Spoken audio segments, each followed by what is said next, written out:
Joseph Stalin. The Foundations of Leninism. 4. The Dictatorship of the Proletariat. From this theme I take three fundamental questions. A. The dictatorship of the proletariat as the instrument of the proletarian revolution. B. The dictatorship of the proletariat as the rule of the proletariat over the bourgeoisie. C. Soviet power as the state form of the dictatorship of the proletariat. 1. The dictatorship of the proletariat as the instrument of the proletarian revolution. The question of the proletarian dictatorship is above all a question of the main content of the proletarian revolution. The proletarian revolution, its movement, its sweep and its achievements acquire flesh and blood only through the dictatorship of the proletariat.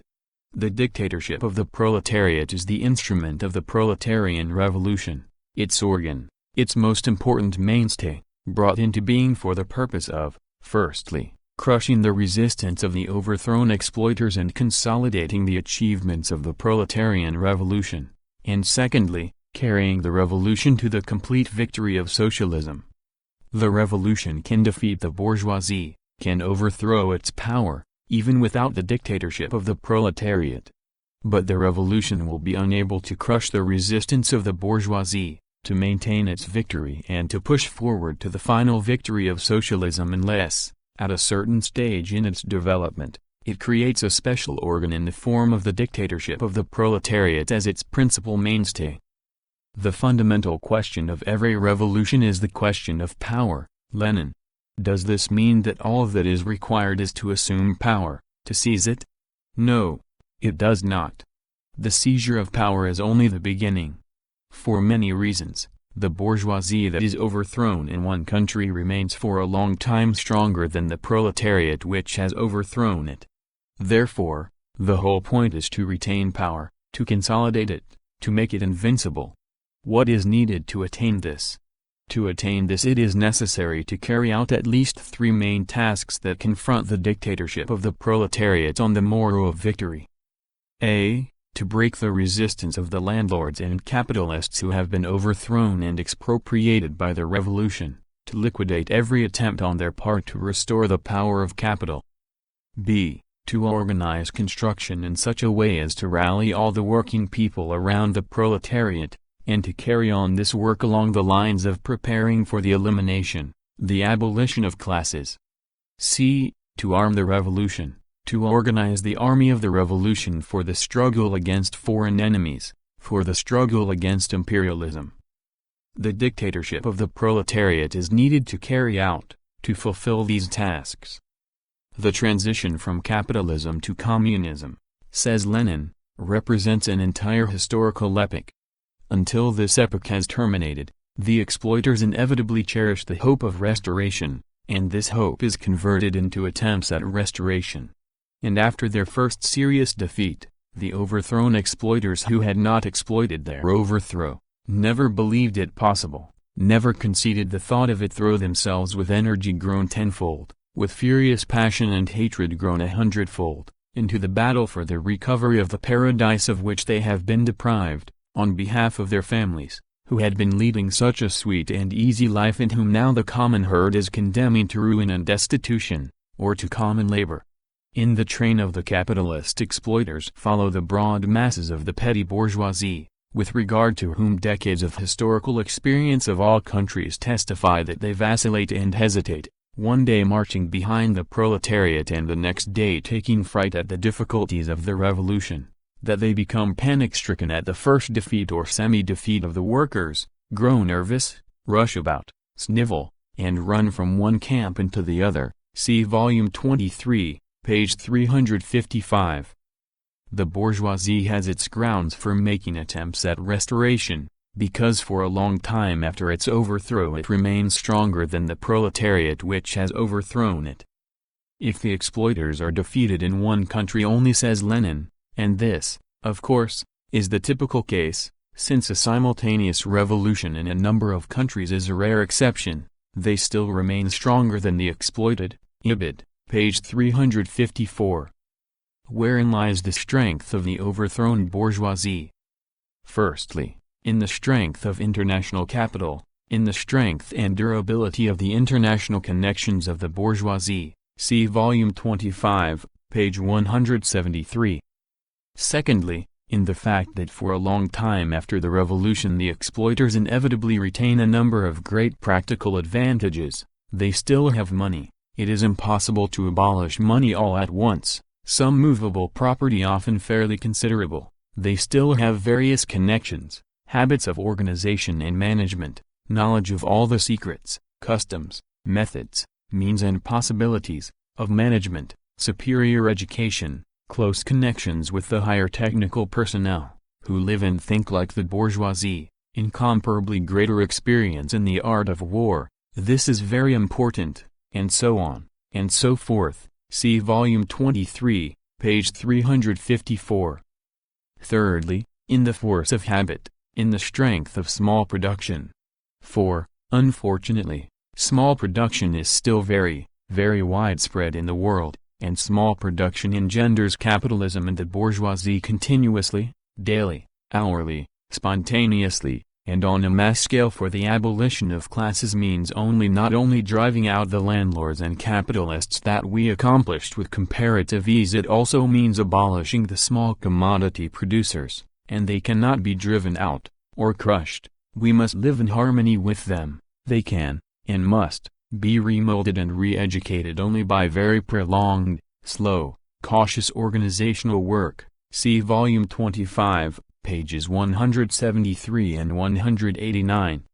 That is why Lenin says, "The dictatorship of the proletariat is a most determined and most truthless war waged by the new class against a more powerful enemy, the bourgeoisie, whose resistance is increased tenfold by its overthrow. That the dictatorship of the proletariat is a stubborn struggle, bloody and bloodless, violent and peaceful, military and economic, educational and administrative, against the forces and traditions of the old society." Ibid, pages 173 and 190. It scarcely needs proof that there is not the slightest possibility of carrying out these tasks in a short period, of accomplishing all this in a few years. Therefore, the dictatorship of the proletariat, the transition from capitalism to communism, must not be regarded as a fleeting period of super-revolutionary acts and decrees, but as an entire historical era, replete with civil wars and external conflicts, with persistent organizational work and economic construction, with advances and retreats, victories and defeats. The historical era is needed not only to create the economic and cultural prerequisites for the complete victory of socialism, but also to enable the proletariat, firstly, to educate itself and become steeled as a force capable of governing the country, and, secondly, to re-educate and remold the petty bourgeois strata along such lines as will assure the organization of socialist production. Marx said to the workers, "You will have to go through 15, 20, 50 years of civil wars and international conflicts," Marx said to the workers, "not only to change existing conditions, but also to change yourselves and to make yourselves capable of wielding political power." C. K. Marx and F. Engels, Works, Volume 8, page 506. Continuing and developing Marx's idea still further, Lenin wrote that it will be necessary under the dictatorship of the proletariat to re-educate millions of peasants and small proprietors, hundreds of thousands of office employees, officials and bourgeois intellectuals, to subordinate them all to the proletarian state and to proletarian leadership, to overcome their bourgeois habits and traditions, just as we must in a protracted struggle waged on the basis of the dictatorship of the proletariat re-educate the proletarians themselves, who do not abandon their petty bourgeois prejudices at one stroke, by a miracle, at the bidding of the Virgin Mary, at the bidding of a slogan, resolution or decree, but only in the course of a long and difficult mass struggle against the mass petty bourgeois influences, see Volume 25, pp. 248 and 247. 2. The dictatorship of the proletariat as the rule of the proletariat over the bourgeoisie. From the foregoing it is evident that the dictatorship of the proletariat is not a mere change of personalities in the government, a change of the cabinet, etc., leaving the old economic and political order intact. The Mensheviks and the opportunists of all countries, who fear dictatorship like fire and in their fright substitute the concept conquest of power for the concept of dictatorship, usually reduce the conquest of power to a change of the cabinet, to the accession to power of a new ministry made up of people like Seidman and Nusk, MacDonald and Henderson. It is hardly necessary to explain that these and similar cabinet changes have nothing in common with the dictatorship of the proletariat, with the conquest of real power by the real proletariat. With the MacDonalds and Seidmans in power, while the old bourgeois order is allowed to remain, their so-called governments cannot be anything else than an apparatus serving the bourgeoisie, a screen to conceal the ulcers of imperialism, a weapon in the hands of the bourgeoisie against the revolutionary movement of the oppressed and exploited masses. Capital needs such governments as a screen when it finds it inconvenient, unprofitable, difficult to oppress and exploit the masses without the aid of a screen. Of course, the appearance of such governments is a symptom that over there, that is, in the capitalist camp, all is not quite at the ship pass. Nevertheless, governments of this kind inevitably remain governments of capital in disguise. The government of a MacDonald or a Seidman is as far removed from the conquest of power by the proletariat as the sky from the earth.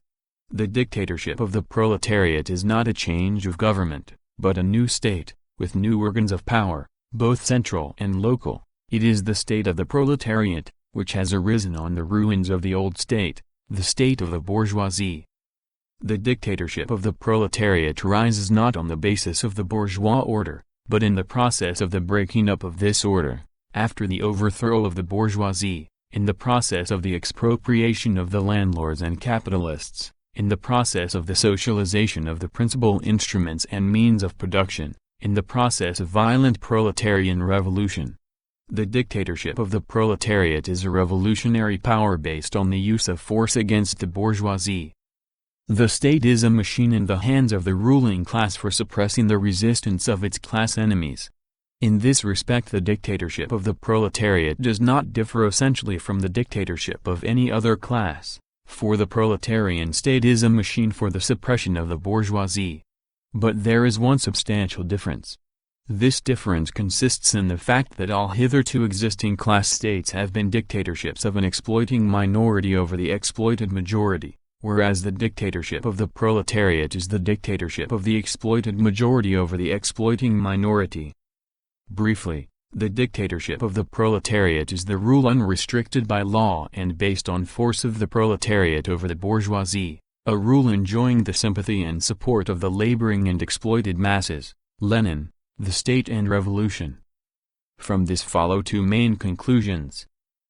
First conclusion. The dictatorship of the proletariat cannot be complete democracy, democracy for all, for the rich as well as for the poor. The dictatorship of the proletariat must be a state that is democratic in a new way, for the proletarians and the non-propertied in general, and dictatorial in a new way, against, see footnote 1, the bourgeoisie, see volume 21, page 393.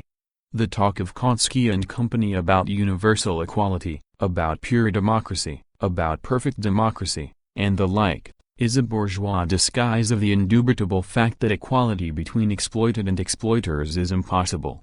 The theory of pure democracy is the theory of the upper stratum of the working class, which has been broken in and is being fed by the imperialist robbers. It was brought into being for the purpose of concealing the ulcers of capitalism, of embellishing imperialism and lending it moral strength in the struggle against the exploited masses. Under capitalism there are no real liberties for the exploited, nor can there be, if for no reason than that the premises, printing plants, paper supplies, etc., indispensable for the enjoyment of liberties are the privilege of the exploiters.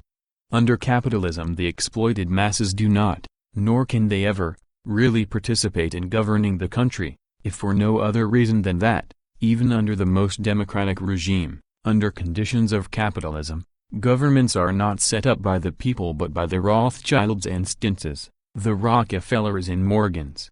Democracy under capitalism is capitalist democracy, the democracy of the exploiting minority, based on the restriction of the rights of exploited majority and directed against this majority.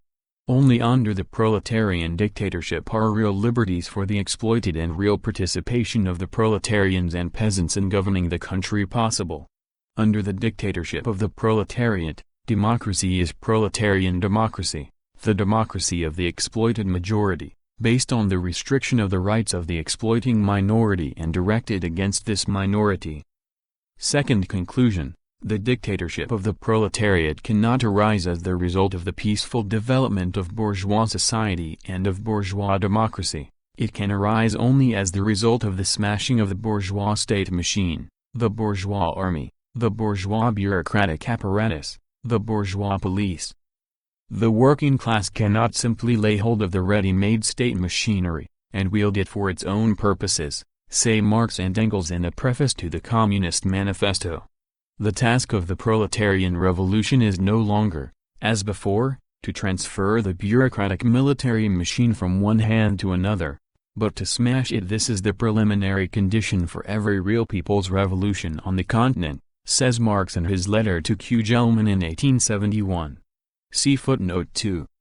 Marx's qualifying phrases about the continent gave the opportunists and Mensheviks of all countries a pretext for clamoring that Marx had thus conceded the possibility of the peaceful evolution of bourgeois democracy into a proletarian democracy, at least in certain countries outside the European continent, Britain, America. Marx did in fact concede that possibility, and he had good grounds for conceding it in regard to Britain and America in the 70s of the last century, when monopoly capitalism and imperialism did not yet exist, and when these countries, owing to the particular conditions of their development, had as much as yet no developed militarism and bureaucracy. That was the situation before the appearance of developed imperialism. But later, after a lapse of 30 or 40 years, when the situation in these countries had radically changed, when imperialism had developed and had embraced all capitalist countries without exception, when militarism and bureaucracy had appeared in Britain and America also, when the particular conditions for peaceful development in Britain and America had disappeared, then the qualification in regard to these countries necessarily could no longer hold good. Today, said Lenin, in 1917, in the epoch of the first great imperialist war, this qualification made by Marx is no longer valid. Both Britain and America, the biggest and the last representatives in the whole world of Anglo-Saxon liberty in the sense that they had no militarism and bureaucracy, have completely sunk into all a European filthy, bloody morass of bureaucratic military institutions which subordinate everything to themselves and trample everything underfoot. Today, in Britain and in America, too, the preliminary condition for every real people's revolution is the smashing, the destruction of the ready-made state machinery, perfected in those countries, between 1914 and 1917, up to the European General Imperialist Standard, see Volume 21, page 395. In other words, the law of violent proletarian revolution, the law of smashing of the bourgeois state machine as a preliminary condition for such a revolution, is an inevitable law of the revolutionary movement in the imperialist countries of the world. Of course, in the remote future, if the proletariat is victorious in the principal capitalist countries, and if the present capitalist encirclement is replaced by a socialist encirclement, a peaceful path of development is quite possible for certain capitalist countries, whose capitalists, in view of the unfavorable international situation, will consider it expedient voluntarily to make supposition concessions to the proletariat. But this supposition applies only to a remote and possible future. With regard to the immediate future, there is no ground whatsoever for this supposition. Therefore, Lenin is right in saying, the proletarian revolution is impossible without the forcible destruction of the bourgeois state machine and the substitution for it of a new one, see Volume 23, page 342. 3. Soviet power as the state form of the dictatorship of the proletariat. The victory of the dictatorship of the proletariat signifies the suppression of the bourgeoisie, the smashing of the bourgeois state machine and the substitution of proletarian democracy for bourgeois democracy. That is clear. But by means of what organization can this colossal work be carried out? The old forms of organization of the proletariat, which grew up on the basis of bourgeois parliamentarism, are inadequate for this work, of that there can hardly be any doubt.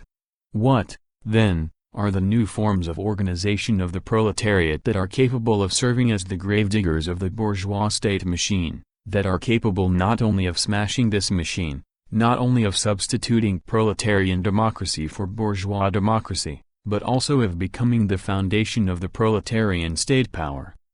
This new form of organization of the proletariat is the Soviets.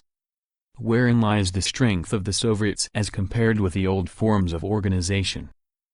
In that the Soviets are the most all-embracing mass organizations of the proletariat, for they and they alone embrace all workers without exception. In that the Soviets are the only mass organizations which unite all the oppressed and exploited, workers and peasants, soldiers and sailors, and in which the vanguard of the masses, the proletariat, can, for this reason, most easily and most completely exercise its political leadership of the mass struggle. In that the Soviets are the most powerful organs of the revolutionary struggle of the masses, of the political actions of the masses, of the uprising of the masses, organs capable of breaking the omnipotence of finance capital and its political appendages. In that the Soviets are the immediate organizations of the masses themselves, that is, they are the most democratic and therefore the most authoritative organizations of the masses, which facilitate to the utmost their participation in the work of building up the new state and in its administration, and which bring into full play the revolutionary energy, initiative and creative abilities of the masses in the struggle for the destruction of the old order, in the struggle for the new, proletarian order. Soviet power as the union and constitution of the local Soviets into one common state organization, into the state organization of the proletariat as the vanguard of the oppressed and exploited masses and as the ruling class, their union in the Republic of the Soviets.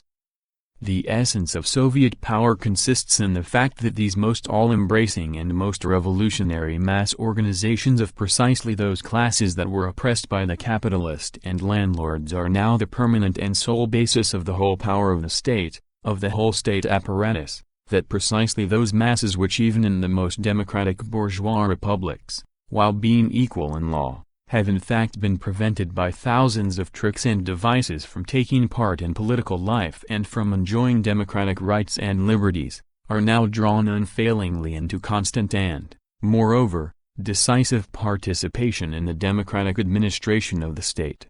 See footnote 3, see Lenin, volume 24, page 13. That is why Soviet power is a new form of state organization, different in principle from the old bourgeois democratic and parliamentary form, a new type of state, adapted not to the task of exploiting and oppressing the laboring masses, but to the task of completely emancipating them from all oppression and exploitation, to the tasks facing the dictatorship of the proletariat. Lenin is right in saying that with the appearance of Soviet power the era of bourgeois democratic parliamentarism has drawn to a close and a new chapter in world history. The era of proletarian dictatorship has been opened. Wherein lies the characteristic features of Soviet power? In that Soviet power is the most all-embracing and most democratic state organization of all possible state organizations while classes continue to exist, for, being the arena of the bond and collaboration between the workers and the exploited peasants in their struggle against the exploiters, and basing itself in its works on this bond and on this collaboration. Soviet power is thus the power of the majority of the population over the minority, it is the state of the majority, the expression of its dictatorship.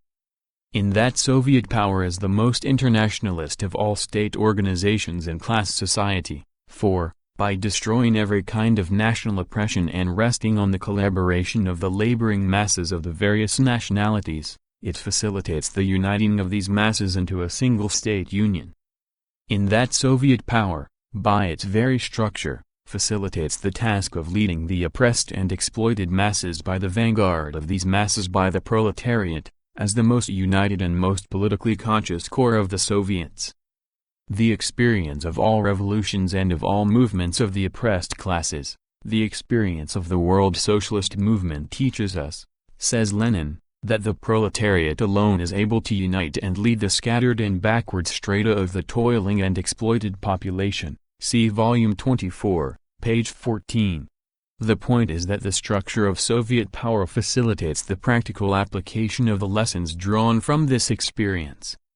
In that Soviet power, by combining legislative and executive power in a single state organization and replacing territorial electoral constituencies by industrial units, factories and mills, thereby directly links the workers and the laboring masses in general with the apparatus of state administration, teaches them how to govern the country. In that Soviet power alone is capable of releasing the army from its subordination to bourgeois command and of converting it from the instrument of oppression of the people which it is under the bourgeois order into an instrument for the liberation of the people from the yoke of the bourgeoisie, both native and foreign. In that the Soviet organization of the state alone is capable of immediately and effectively smashing and finally destroying the old, that is, the bourgeois, bureaucratic and judicial apparatus, IBID. In that the Soviet form of state alone, by drawing the mass organizations of the toilers and exploited into constant and unrestricted participation in state administration, is capable of preparing the ground for the withering away of the state, which is one of the basic elements of the future stateless communist society. The Republic of Soviets is thus the political form, so long sought and finally discovered, within the framework of which the economic emancipation of the proletariat, the complete victory of socialism, must be accomplished.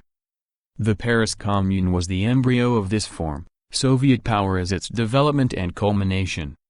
That is why Lenin says, "The Republic of Soviets of workers, soldiers, and peasants' deputies is not only the form of a higher type of democratic institution but is the only, see footnote 4, form capable of ensuring the most painless transition to socialism, see volume 22, page 131.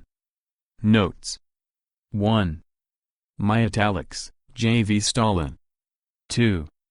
See Karl Marx and Frederick Engels, Manifesto of the Communist Party, see Karl Marx and Frederick Engels, Selected Works, Volume 1, page 22, and Volume 2, page 420. Moscow 1951. 3. All italics mine, J.V. Stalin. 4. My italics, J.V. Stalin. End of chapter 4.